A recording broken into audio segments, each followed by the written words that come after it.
बहन जी, तुम्हारे पति को गुमशुदा हुए 10 साल हो गए। उन्होंने मुझसे बहुत पैसे उधार लिए थे और अपना स्कूल मेरे पास गिरवी रखा था 5 साल के लिए। 10 साल हो चुके हैं। इस हिसाब से अब यह स्कूल मेरा हो चुका है। प्रधान जी, प्रधान जी ऐसा मत कीजिए। अब तो वो स्कूल चलता भी नहीं। अगर वो स्कूल आप हमसे ले लेंगे तो हम दोनों माँ बेटी क्या करेंगे? हम लोग तो उस स्कूल में रहते भी हैं, हम रहेंगे कहाँ? मैंने तुम लोगों का ठेका नहीं ले रखा है। और रही स्कूल की बात, तो मैं इस स्कूल को फिर से चालू करूंगा और लाखों रुपए कमा लूंगा। अगर तुम लोग चाहो तो दोनों माँ बेटी यहाँ झाड़ू लगाने का काम कर सकती हो। मैं तुम्हें रहने को भी दूंगा। रहने दो माँ। इन जैसे लालची लोगों के मुंह लगेंगे तो हम भी इनकी तरह लालची बन जाएंगे। अभी अंडे से निकली नहीं और जबान चलने लगी तेरी। मेरे सामने बड़े से बड़ा मर्द नहीं बोल सकता इस गांव का, और तू मेरे सामने जबान चला रही है। तूने अभी स्त्री को ठीक ढंग से पहचाना नहीं। तू स्त्रियों को बहुत कमजोर लाचार समझता है ना?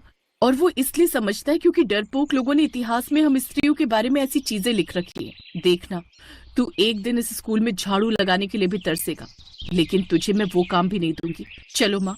नेहा अपनी माँ का हाथ पकड़कर वहां से चली गई। दोनों बेचारी पैदल ही भटकने लगी। बेटा, इतनी बड़ी बड़ी बातें प्रधान जी को बोलने की क्या जरूरत थी? वो अच्छा आदमी नहीं है, कुछ भी कर सकता है। वो अच्छा आदमी नहीं है, ये मुझे पहले से ही पता है और पूरे गांव को भी पता है। एक दिन मैं पूरे गांव को आजाद कर दूंगी प्रधान से, और अपने पिता को भी ढूंढ निकालूंगी। लेकिन नेहा, अब हम लोग रहेंगे कहाँ? रात भी होने वाली है, ऐसी सड़कों पर भटकते रहेंगे क्या? माँ, मैंने पूरा प्लान बना लिया है। हम लोग उस जंगल के अंदर चलते हैं, वहीं तंबू बनाकर रहेंगे। नेहा अपनी माँ को लेकर जंगल के अंदर चली गई। दोनों ने लकड़ी पुरानी साड़ियों को मिलाकर एक तंबू बना लिया अच्छा सा। फिर उसने मिट्टी का चूल्हा भी बना लिया। शाम तक वो सूख गया। शाम को नेहा नदी से कुछ मछलियां पकड़ कर लाई और उसी चूल्हे में खाना बनाया। खाना पीना खाकर वो तंबू के अंदर ही आराम करने लगी। माँ, मैं मोबाइल पर ऑनलाइन बच्चों को पढ़ाती ही थी, अब मैं तंबू के अंदर से ही बच्चों को पढ़ाना जारी रखूंगी। हाँ बेटा, और यहाँ इस जंगल में तो शांति से पढ़ा भी पाएगी बच्चों को।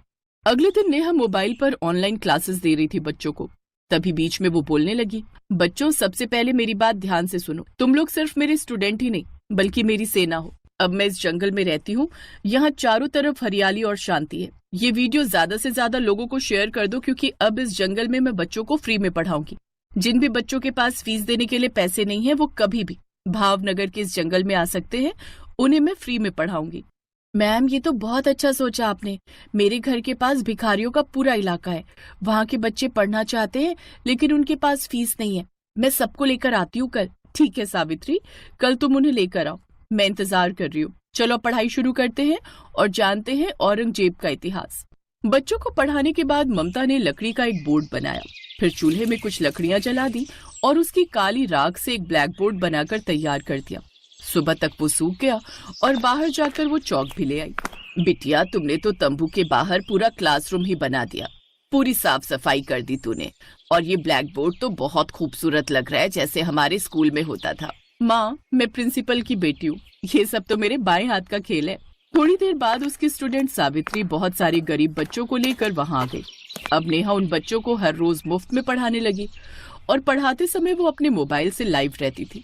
कुछ ही महीनों में ये बात पूरे देश में फैल गई कि नेहा बच्चों को एक जंगल के अंदर मुफ्त में पढ़ाती है। करोड़ों व्यूज आने की वजह से वो अच्छे खासे पैसे भी कमाने लगी। फिर एक रोज उसी जंगल में बहुत बड़ा बिजनेसमैन आया। नेहा जी, आप तो बहुत सारे लोगों के लिए प्रेरणा है। आपके पास ना घर है ना स्कूल, फिर भी आप इतने सारे बच्चों को फ्री में पढ़ाती हैं। मैं आपके साथ मिलकर एक स्कूल खोलना चाहता हूँ। पूरी इन्वेस्टमेंट मेरी तरफ से रहेगी। आप पहले ही वायरल हो चुकी हैं, तो उसका फायदा हम दोनों को मिलेगा। मिस्टर आदित्य, आप मेरे बारे में अभी जानते नहीं हैं। मेरे पिता का एक बहुत बड़ा स्कूल हुआ करता था, लेकिन नेहा ने अपनी पूरी कहानी आदित्य को बता दी। उसके बाद आदित्य और नेहा ने मिलकर एक प्लान बनाया उस प्रधान के खिलाफ। अगले दिन आदित्य अपनी रोल्स रॉयस कार लेकर प्रधान की हवेली पहुंचा। उसके आसपास तमाम बॉडीगार्ड्स और सिक्योरिटी थी। आप तो बहुत बड़े आदमी लगते हैं। क्या मैं आपका परिचय जान सकता हूँ? देखिए, मैं लंदन से आया हूँ।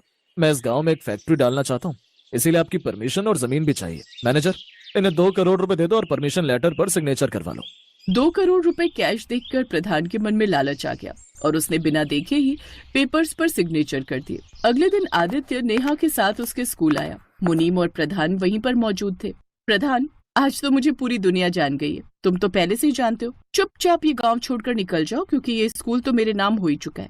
तुम्हारे सारे खेत, तुम्हारी हवेली, सब मेरे नाम हो चुके हैं। ये देखो, इन कागजों पर तुमने ही साइन किया है ना? इसका मतलब तुम लोगों ने मेरे साथ धोखा किया। धोखेबाज के साथ धोखा नहीं करेंगे तो क्या उसकी आरती उतारेंगे? चल भाग यहाँ से तुरंत, वरना अभी पुलिस और मिलिट्री सब बुला लूंगी यहीं पर। अब मजबूरी में प्रधान को वो गांव छोड़कर जाना पड़ा। अब उसकी हवेली, सारे खेत और वो स्कूल, सब कुछ नेहा के नाम हो चुका था। धीरे धीरे रात हो गई। नेहा, उसकी माँ और आदित्य जैसे ही स्कूल के अंदर एंटर हुए, वैसे ही वहां पर एक तेज पीली रोशनी हुई, जिससे पूरा स्कूल सोने का बन गया और स्कूल की जितनी बेंचें थी वो चांदी की बन गई। नेहा जी, ये कैसा चमत्कार है, पूरा स्कूल तो सोने चांदी का बन गया। इतने में वहां पर नेहा के पिता की आत्मा प्रकट हुई।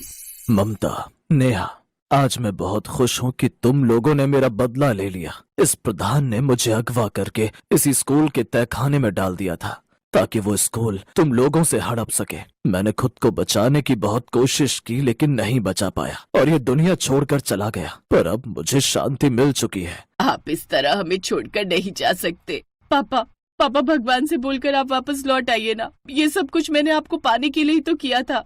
बेटी, मैंने ऊपर वाले से बहुत प्रार्थना की लेकिन वो मेरी बात नहीं माने। उसके बदले उन्होंने हमारे स्कूल को सोने चांदी का बना दिया है। अब इस स्कूल को देखने के लिए लोग देश विदेश से आएंगे और इस स्कूल को देखने के लिए तुम उनसे लाखों रुपए चार्ज कर सकती हो। बाकी तुम तो बिजनेस माइंडेड हो ही, मुझे कुछ बताने की जरूरत नहीं है। इतना बोलकर उनकी आत्मा वहां से गायब हो गई। अब नेहा अपनी माँ के साथ खुशी खुशी रहने लगी।